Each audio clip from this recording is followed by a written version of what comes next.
केस फुटता उधळलाली भूपाळी रामपारी दिशादाही उजळल्या आल गोकुळ आपुल्या दारी निर्भेळ आणि सकस चवीच गोकुळ लई भारी। गोकुळ दूध संघाची दर्जेदार दुग्ध उत्पादने गोकुळ दूध, दही, तूप, दूध powder, cooking butter, table butter, paneer, इलायची श्रीखंड, आंबा श्रीखंड, फ्रूट श्रीखंड, ताक आणि लस्सी। गोकुळ दूध आणि दर्जेदार दुग्ध उत्पादने, चव आहे कोल्हापुरी, गोकुळ लई भारी।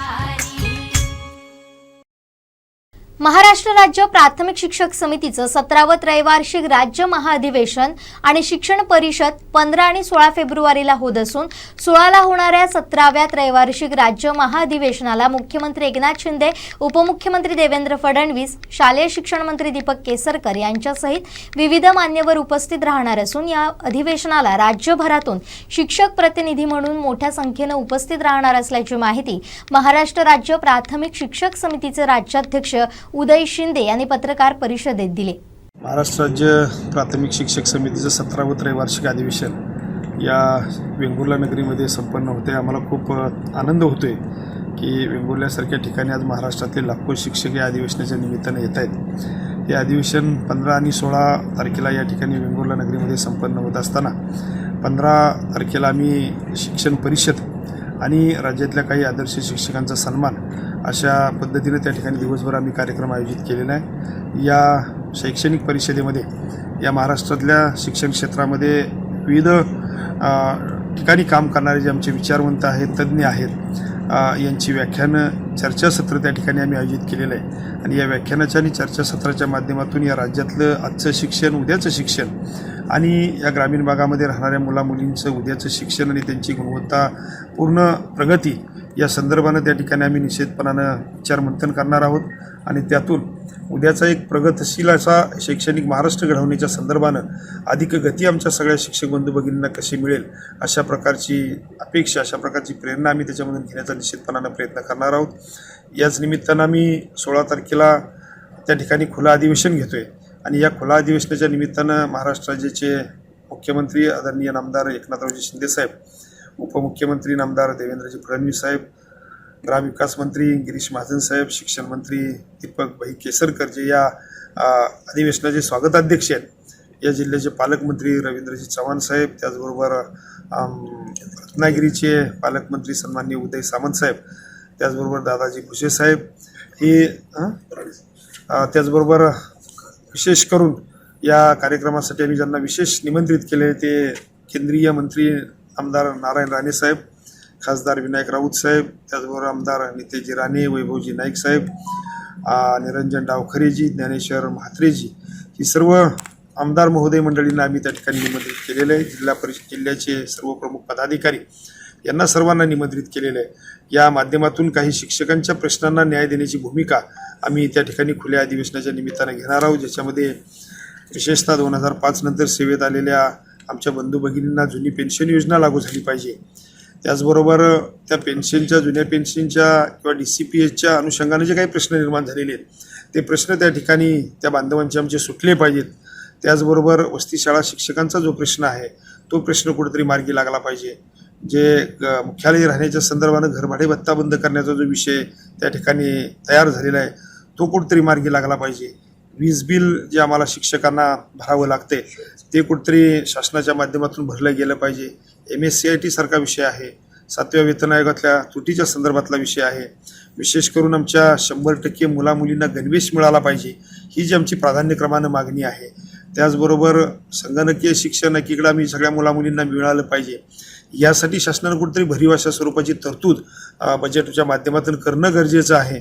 त्यासाठी आमची त्या ठिकाणी मागणी राहणार आहे। असे अनेक प्रश्न त्या ठिकाणी आम्ही घेणार आहोत। विशेषतः नगरपालिका, महानगरपालिकेच्या क्षेत्रामध्ये जी गावं आता विलीन होत आहेत, ती गावं विलीन होत असताना तिथले शिक्षक, शाळा जर विलीन होत असतील तर ते शिक्षकांनाही त्याच्यामध्ये विलीन करून घेतलं पाहिजे। अशा पद्धतीनं त्या ठिकाणी आमची निश्चितपणानं मागणी असणार आहे।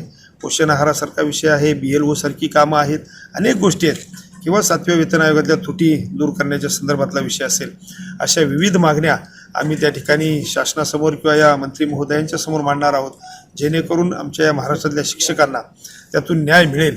आज अलीकडच्या या 2-3 वर्षामध्ये बदलीच्या संदर्भाने शिक्षकांचे जे धोरण राबवलं गेले, विशेषतः या कोकण विभागामध्ये सुद्धा आंतरजिल्हा बदलीने जाणारे आमच्या लोकांचा मोठा प्रश्न निर्माण झालेला आहे. तो प्रश्न जर सोडवायचा असेल तर त्या ठिकाणी रिक्त असणाऱ्या उपशिक्षकांचे असतील, पदवीधरांचे असतील, केंद्रप्रमुख असतील, मुख्याध्यापकांचे असतील किंवा विस्तार, या सर्व जागा 100% जागा भरल्या पाहिजेत. त्या लवकरात लवकर भरल्या जाव्यात आणि या बदलीच्या माध्यमातून लोकांच्यावर जो अन्याय केला जातो तो अन्याय दूर व्हावा. त्याचबरोबर जिल्हांतर्गत बदलीच्या संदर्भानं सुसंगत धोरण निश्चितपणानं तयार झालं पाहिजे. त्यामध्ये सुद्धा कुठल्या घटकावर अन्याय होता कामा नये. यासह अनेक विषयांवर आम्ही त्या ठिकाणी 16 तारखेला त्या खुल्या अधिवेशनाच्या निमित्तानं त्या ठिकाणी चर्चा करणार आहोत. त्या संदर्भानं आम्ही तशा पद्धतीनं शिक्षण मंत्री महोदय केसरकर साहेबांशी त्या ठिकाणी बोललेलो आहोत आणि त्यांनी तसा आम्हाला निश्चितपणानं शब्द दिला आहे की मी तुम्हाला सर्वतोपरी सहकार्य करण्याचं अभिवचन त्यांनी त्या ठिकाणी आम्हाला दिलेलं आहे. हे सगळं अधिवेशन पार पडत असताना विशेषतः शिक्षण मंत्री जरी या जिल्ह्याचे असले तरी आमचे शिक्षण मंत्री आहेत आणि त्यांनी आम्हाला अगदी मुख्यमंत्री महोदयांना या व्यासपीठावर उपस्थित राहण्याच्यापर्यंतचं सगळे प्रयत्न त्यांनीच निश्चितपणानं केलेले आहेत आणि तुमच्या प्रश्नांना न्याय मिळवून देण्याची भूमिका मी निश्चितपणानं घेईन अशी भूमिका त्यांनी त्या ठिकाणी घेतलेली आहे.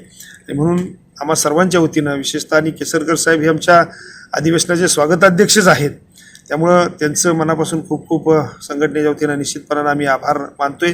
इतरही सर्व मंत्री महोदय या ठिकाणी उपस्थित राहणार आहेत, त्यांचं आम्ही राज्याच्या वतीनं या जिल्ह्याच्या वतीनं त्या ठिकाणी मनापासून खूप खूप स्वागत करतोय. आमची अपेक्षा एवढीच या निमित्तानं राहणार आहे की आज महाराष्ट्रातून लाखो लोक या ठिकाणी या अधिवेशनाच्या निमित्तानं उपस्थित राहणार आहेत. त्यांच्या पदरात त्यांची निराशा होणार नाही. त्यांना निश्चितपणानं या अधिवेशनातून आम्ही शैक्षणिकदृष्ट्याही चांगलं काहीतरी घेऊन गेलो आणि आमच्या प्रश्नांनाही काहीतरी न्याय मिळाला अशी अपेक्षा निश्चितपणानं सगळ्यांची असणार आहे. ते समाधान उद्याच्या काळामध्ये, उद्याच्या 2 दिवसानंतर त्यांच्या चेहऱ्यावर आम्हाला राज्यामध्ये बघायला मिळेल अशा प्रकारची आशा आम्हाला या सर्व मंत्री महोदयाकडून, व्यासपीठाकडून निश्चितपणानं आहे. हे अधिवेशन यशस्वी निश्चितपणानं होणार आहे, कारण यापूर्वी आम्ही ओरसला अधिवेशन घेतलं होतं. सिंधुदुर्गमधल्या या आमच्या सगळ्या बंधू भगिनींनी, आमच्या सगळ्या सहकाऱ्यांनी तेही अधिवेशन अत्यंत दिमागदारपणे पार पाडलेलं होतं. हेही अधिवेशन त्यांनी अत्यंत व्यवस्थितपणे नीटनेटकं नियोजन करून त्या ठिकाणी पार पाडण्याचा चंग बांधलेला आहे. त्यामुळे अधिवेशन खूप सुंदर होणार आहे आणि सुंदर होत असतानाच त्यामध्ये शिक्षकांच्या प्रश्नांना न्याय मिळण्याची आशा निश्चितपणानं आम्हाला आहे. त्यामुळे आमची सगळी मंडळी मानसिकदृष्ट्यासुद्धा अत्यंत चांगल्या पद्धतीनं निश्चितपणानं राज्यामध्ये जातील असं एक चांगलं अधिवेशन या 2 दिवसामध्ये आम्ही या ठिकाणी घेण्याचा प्रयत्न करतोय. हे करत असताना तुम्हा सगळ्यांचं सहकार्य आम्हाला त्या ठिकाणी आजपर्यंत निश्चितपणानं आहे. उद्याच्या काळातही असंच सहकार्य, यापेक्षा अधिकचं सहकार्य आपण सगळ्यांनी आम्हाला द्यावं अशा प्रकारची या निमित्तानं सदिच्छा व्यक्त करतो. हे बातमीपत्र आणि आमच्या संपूर्ण दिवसभरातले अपडेट्स आपण पाहू शकता मोबाईल ॲपवर. लगेचच प्ले स्टोअरवर जा आणि डाउनलोड करा कोकण 7 लाईव्हचं मोबाईल ॲप.